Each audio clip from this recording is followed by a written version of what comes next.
Raja Yoram adalah raja yang disebutkan dalam Alkitab, khususnya dalam kitab 1 Raja-Raja dan 2 Raja-Raja di Perjanjian Lama. Ia adalah raja kerajaan Yehuda yang memerintah sekitar abad ke-9 sebelum Masehi. Yoram adalah putra dari Raja Yosafat dan merupakan bagian dari dinasti Daud. Yoram adalah anak dari Raja Yosafat, Raja Yehuda yang dikenal karena upayanya untuk memulihkan penyembahan kepada Tuhan. Yoram menikahi Atalia, putri Raja Ahab dan Ratu Izebel dari kerajaan Israel Utara.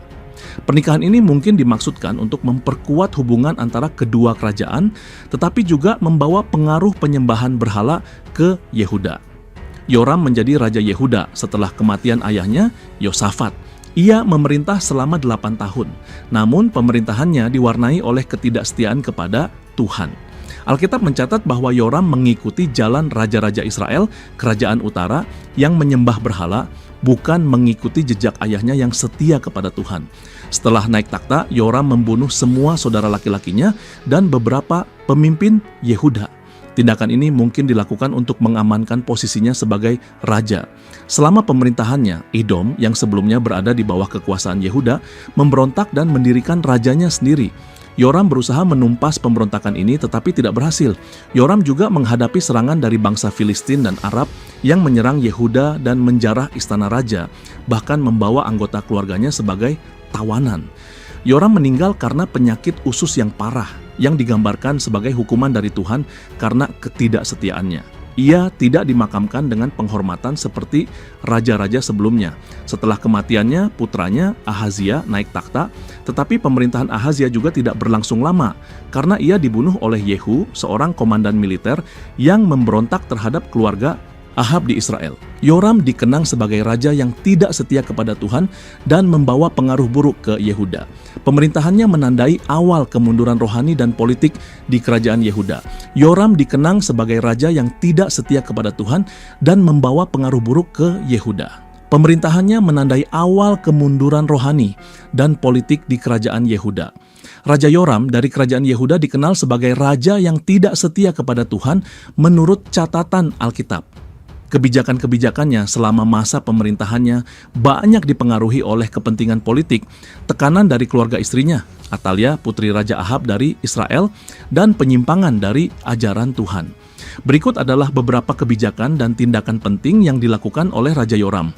Setelah naik takhta, Yoram membunuh semua saudara laki-lakinya dan beberapa pemimpin Yehuda. Tindakan ini dilakukan untuk mengamankan posisinya sebagai raja dan menghilangkan potensi saingan.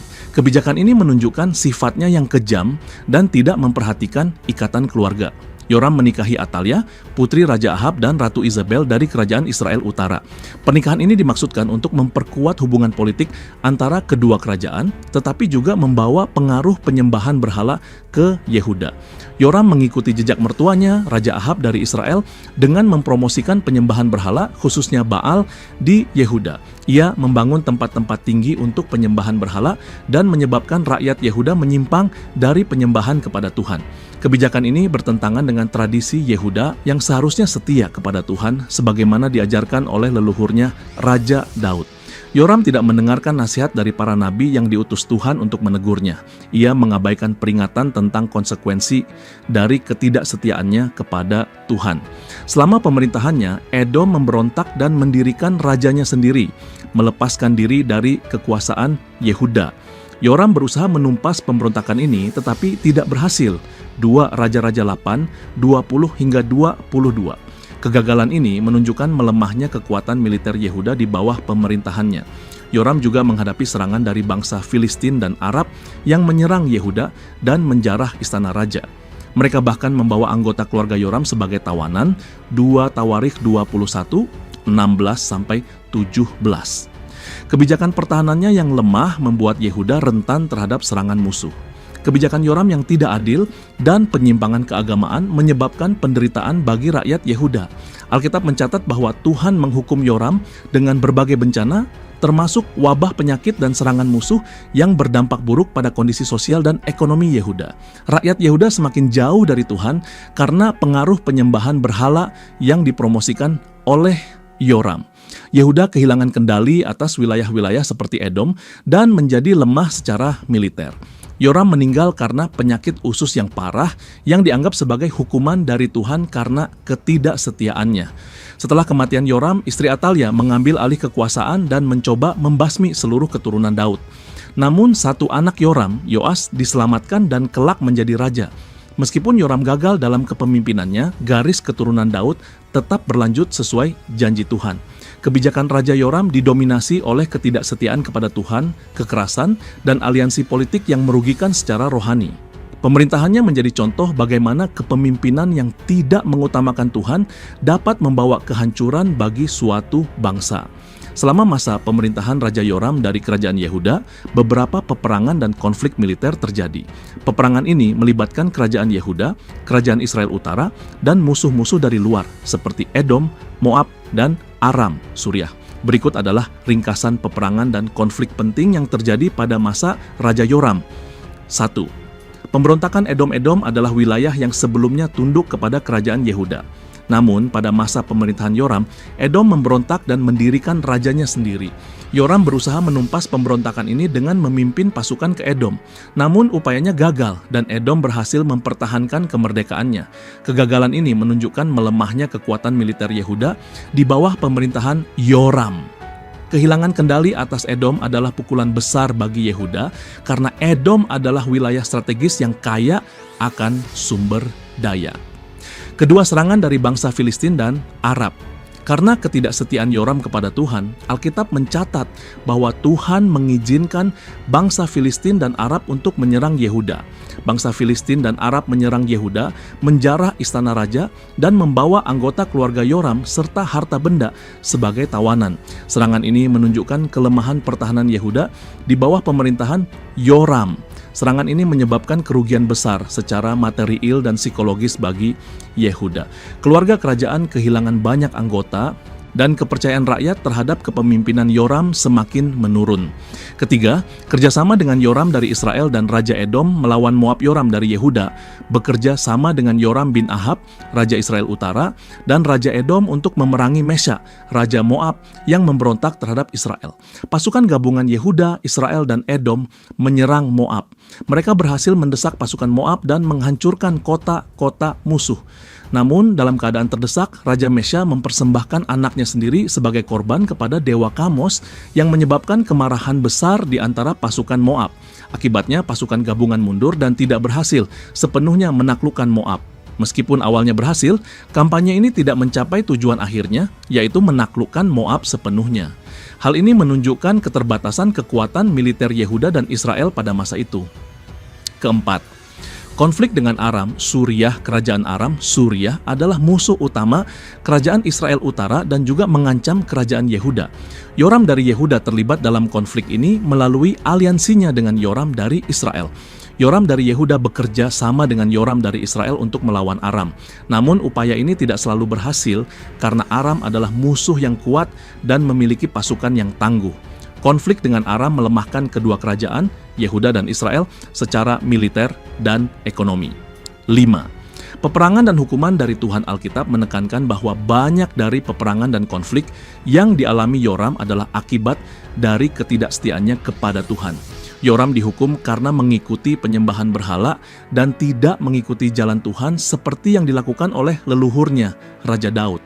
Bahwa Nabi Elia mengirim surat kepada Yoram menyatakan bahwa Tuhan akan menghukumnya dengan bencana, termasuk serangan dari musuh dan penyakit yang parah. Peperangan pada masa Raja Yoram mencerminkan ketidakstabilan politik dan militer di kerajaan Yehuda. Yoram menghadapi pemberontakan dari dalam Edom dan serangan dari luar, Filistin, Arab, dan Aram. Kegagalannya dalam mempertahankan kendali atas wilayah-wilayah penting dan ketidaksetiaannya kepada Tuhan menyebabkan Yehuda semakin lemah. Akhir hayat Raja Yoram dari kerajaan Yehuda digambarkan dalam Alkitab sebagai akhir yang tragis dan penuh penderitaan. Kematiannya dianggap sebagai hukuman dari Tuhan karena ketidaksetiaannya dan penyimpangan dari jalan Tuhan. Berikut adalah rincian tentang akhir hayat Raja Yoram. Alkitab mencatat bahwa Yoram menderita penyakit usus yang sangat parah. Penyakit ini digambarkan sebagai penyakit yang tidak dapat disembuhkan. Beberapa penafsir menganggap penyakit ini sebagai semacam kanker usus atau penyakit degeneratif yang menyebabkan penderitaan berkepanjangan. Yoram menderita penyakit ini selama 2 tahun sebelum akhirnya meninggal. Selama masa ini, ia mengalami kesakitan yang hebat dan kemungkinan besar tidak dapat menjalankan tugasnya sebagai raja secara efektif. Penyakit Yoram semakin parah hingga menyebabkan kematiannya. Alkitab menggambarkan bahwa ia meninggal dalam keadaan menderita dan tidak dihormati oleh rakyatnya. Ketika Yoram meninggal, rakyat Yehuda tidak mengadakan upacara penghormatan yang layak untuknya, seperti yang dilakukan untuk raja-raja sebelumnya. Hal ini menunjukkan bahwa Yoram tidak dicintai atau dihormati oleh rakyatnya. Yoram dimakamkan di kota Daud, tetapi ia tidak dimakamkan di makam para raja, yang merupakan tempat pemakaman terhormat bagi raja-raja Yehuda sebelumnya. Hal ini menunjukkan bahwa Yoram dianggap tidak layak untuk dimakamkan bersama raja-raja yang setia kepada Tuhan. Pemakaman yang tidak terhormat ini mencerminkan penilaian negatif terhadap pemerintahan Yoram. Ia dianggap sebagai raja yang gagal dan tidak setia kepada Tuhan. Setelah kematian Yoram, putranya yang bernama Ahazia atau Azaria naik takhta sebagai raja Yehuda. Namun pemerintahan Ahazia juga tidak berlangsung lama karena ia dibunuh oleh Yehu, seorang komandan militer yang memberontak terhadap keluarga Ahab di Israel. Setelah kematian Ahazia, Atalia, istri Yoram dan ibu Ahazia, mengambil alih kekuasaan dan mencoba membasmi seluruh keturunan Daud. Namun, satu anak Ahazia, Yoas, diselamatkan dan kelak menjadi raja, melanjutkan garis keturunan Daud. Akhir hayat Yoram menjadi pelajaran penting dalam Alkitab tentang konsekuensi dari ketidaksetiaan kepada Tuhan. Beberapa poin penting yang dapat dipetik. Yoram dihukum karena mengikuti penyembahan berhala dan tidak mengikuti jalan Tuhan. Kepemimpinan yang tidak berdasarkan kebenaran dan keadilan dapat membawa kehancuran bagi suatu bangsa. Meskipun Yoram gagal, garis keturunan Daud tetap berlanjut melalui Yoas sesuai janji Tuhan kepada Daud. Beberapa jejak peninggalan dan dampak dari pemerintahannya dapat diidentifikasi baik secara historis maupun spiritual. Berikut adalah beberapa aspek penting dari jejak peninggalan Raja Yoram. Yoram mempromosikan penye, berhala, khususnya Baal di Yehuda. Ia membangun tempat-tempat tinggi untuk penyembahan berhala dan menyebabkan rakyat Yehuda menyimpang dari penyembahan kepada Tuhan. Peninggalan ini merusak tradisi keagamaan Yehuda yang seharusnya berpusat pada Tuhan. Melalui pernikahannya dengan Atalia, putri Raja Ahab dan Ratu Isabel dari kerajaan Israel Utara, Yoram membawa pengaruh penyembahan berhala ke Yehuda. Hal ini berdampak buruk pada kehidupan spiritual rakyat Yehuda. Yoram membunuh semua saudara laki-lakinya dan beberapa pemimpin Yehuda untuk mengamankan posisinya sebagai raja. Tindakan ini meninggalkan jejak kekerasan dan ketidakadilan dalam pemerintahannya. Yoram gagal mempertahankan kendali atas Edom yang memberontak dan mendirikan rajanya sendiri. Kehilangan Edom adalah pukulan besar bagi Yehuda karena Edom adalah wilayah strategis dan kaya sumber daya. Yoram tidak mampu melindungi Yehuda dari serangan bangsa Filistin dan Arab yang menjarah istana raja dan membawa anggota keluarga Yoram sebagai tawanan. Akhir hayat Yoram yang tragis menderita penyakit usus yang parah dan meninggal dalam keadaan tidak terhormat, menjadi peringatan tentang konsekuensi dari ketidaksetiaan kepada Tuhan. Kisah Yoram sering digunakan sebagai contoh tentang bagaimana kepemimpinan yang tidak berdasarkan kebenaran dapat membawa kehancuran. Yoram menjadi contoh pemimpin yang gagal karena mengabaikan tanggung jawab rohani dan moralnya. Pemerintahannya mengajarkan pentingnya kesetiaan kepada Tuhan dan keadilan dalam memimpin.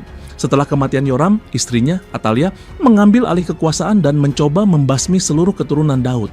Namun, satu anak Yoram, Yoas, diselamatkan dan kelak menjadi raja. Meskipun Yoram gagal, garis keturunan Daud tetap berlanjut melalui Yoas, sesuai janji Tuhan kepada Daud. Meskipun pemerintahannya buruk, Yoram tetap menjadi bagian dari garis keturunan Daud yang dijanjikan Tuhan akan tetap bertahan. Hal ini menunjukkan bahwa janji Tuhan lebih besar daripada kegagalan manusia. Kisah Yoram dicatat dalam Alkitab sebagai peringatan tentang pentingnya kesetiaan kepada Tuhan dan konsekuensi dari penyimpangan. Catatan ini menjadi bagian dari narasi sejarah kerajaan Yehuda yang mengajarkan nilai-nilai spiritual dan moral. Sampai saat ini, tidak banyak bukti arkeologis langsung yang dapat dikaitkan dengan Raja Yoram. Namun, catatan Alkitab tentang pemerintahannya memberikan gambaran tentang kondisi politik, militer, dan spiritual Yehuda pada masa itu. Pemerintahan Yoram terjadi dalam konteks ketegangan antara kerajaan Yehuda dan kerajaan Israel Utara, serta ancaman dari bangsa-bangsa sekitar seperti Edom, Moab, dan Aram. Jejak peninggalan Yoram dapat dilihat dalam konteks sejarah yang lebih luas ini. Jejak peninggalan Raja Yoram lebih banyak bersifat negatif, terutama dalam hal penyimpangan keagamaan, kegagalan militer, dan ketidakadilan. Namun, kisahnya menjadi pelajaran penting dalam Alkitab tentang konsekuensi dari ketidaksetiaan kepada Tuhan. Meskipun pemerintahannya gagal, garis keturunan Daud tetap berlanjut, menunjukkan bahwa janji Tuhan lebih besar daripada kegagalan manusia.